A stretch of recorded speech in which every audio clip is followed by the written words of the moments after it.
Step into the water. The song says, wade out a little bit deeper. And the river is flooding. Come on, Joshua. What do you really expect from us? But the Lord wants to give you back. He wants to depossess those groups that's taken over your place. Isn't there some places in our country, in our world, that we've lost? Isn't there some lives and souls and situations and circumstances that we want to reclaim from the enemy and bring back to God? We need some leaders. We need some leaders that's carried and led and directed by the presence of God to step into the water. Some leaders that have lived such a godly life and in such an influential life of spirit maturity, of prayer, of discipline, and committing themselves to Christ that others will follow. Some leaders that are taking the presence of God and stepping into the water. Because that's the call of God. To do the will of God that's over in Matthew 28:18-20, to go into the world. How can we go into the world without the step to the world? How can we go into the world to teach and make disciples and get others to follow God's call to go into the world without going out there and it's out of our box and comfort zone? What's it look like?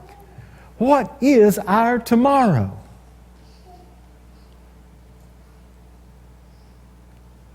Where are we going? The last Sunday of January in 2013, what will be different then than it is now? Well, Lord, preacher, I don't even know if I'll be here. Now, how many of us hear ourselves when we're asked about something in tomorrow that follows commitment or vision or dreams, that's our reply, that what we're really saying is, I don't want to answer the question. Because the reality is most of us will be here the last Sunday of January 2013. We may not be in this physical building, but we'll be here on earth the last Sunday of January 2013, 1 year from now.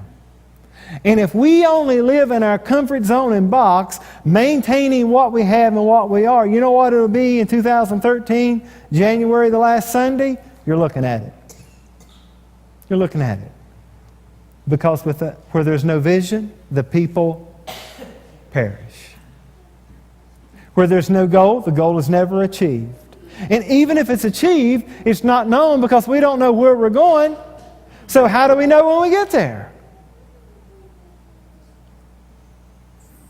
The discipline in our lives of charting the waters for tomorrow and making a timeline commitment that this is what we're going to do is the leadership that we need to put our feet into the water with the presence of God. And it will transform us from being the same old next year and to a vital, growing, blossoming new dimension that we never thought we could be because we're moving to see the wonders of God. And there's a big difference between the two, whether it's in our individual life or in our collective life. So Joshua goes and he gets down with the priests to the water. And they're looking at the water. There's got to be some doubts, and they step in. I don't know if they put their tiptoe in, they put their foot in, or they just walk right out. And here's all the Israelites. You boys go on a little farther, and we'll see if we want to follow you or not. And somewhere in the midst of the Israelites, I bet you there are a group of people saying, I bet it don't work. They're human. They are human. Why in the world are we trying this? What are we doing down here at this river with the flooding? It's muddy, and I'm going to mess up my good shoes. Why are we at this river? Because it's the roadway to the call of God to go into the world and do the work of God within the world.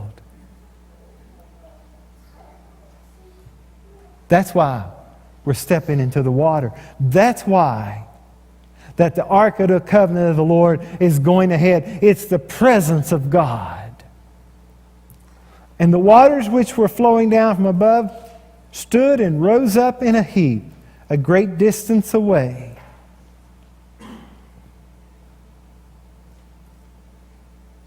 The wonders of God is just across the river. The wonders of God is just over the water. The priests who carried the Ark of the Covenant of the Lord stood firm on dry ground. They're not messing their shoes up now. There is something better under the water when God dries up the water than there is at the bank looking in and always regretting and talking about what we could have had and what everybody else had.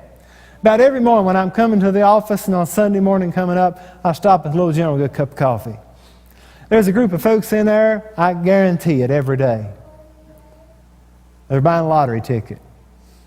They move over to the door where the little cooler thing is now, and the 3 or 4 of them, and they're dreaming now. Because they're going to tell each other what they're going to do with that lottery ticket. Now, the last week, they've had a real issue because it went up $1 for them. But they still bought it, and they're still talking their dream, but they're not going anywhere. And all of their hopes is back over in a little box that has this red line that shoots down, and they scan their ticket through it. And it's almost like watching the comedy movie Groundhog Day, because the next day you know what's going to happen. And every once in a while they get $1 or $2, they win, they buy another ticket, and they keep swiping, and then they'll stomp and cuss and go talk about what they're going to do when they win. But they're not going anywhere because it's all hope and talk. They're not stepping into the water to take control of their life to make a difference. They're not going to see the wonders of God. Bouncing between the ice cream machine to talk about it and the lottery machine to miss it. Where are we at? Go ye into all the world. That is an action statement. That's an action statement. When the priest stood there, all Israel crossed on dry ground until all the nation had finished crossing the Jordan. There's going to be some leaders that step into the water in the roadway to the will of God and the call of God. There's going to be some followers that's going to step in and follow across on dry ground, but the whole nation's going to be blessed, even those people that was grumbling, why are we down here getting our shoes muddy? But it's going to start with dreams and visions that there's a tomorrow. That this is not the best God has for us. There's more. And there's a call of God. And there's a roadway to what God is calling us to. And it's called faith and trust in hearing God's voice and following God's will. And who of us are hearing the call to follow God's Spirit and step in the water? To be a leader, whether there's a title or not.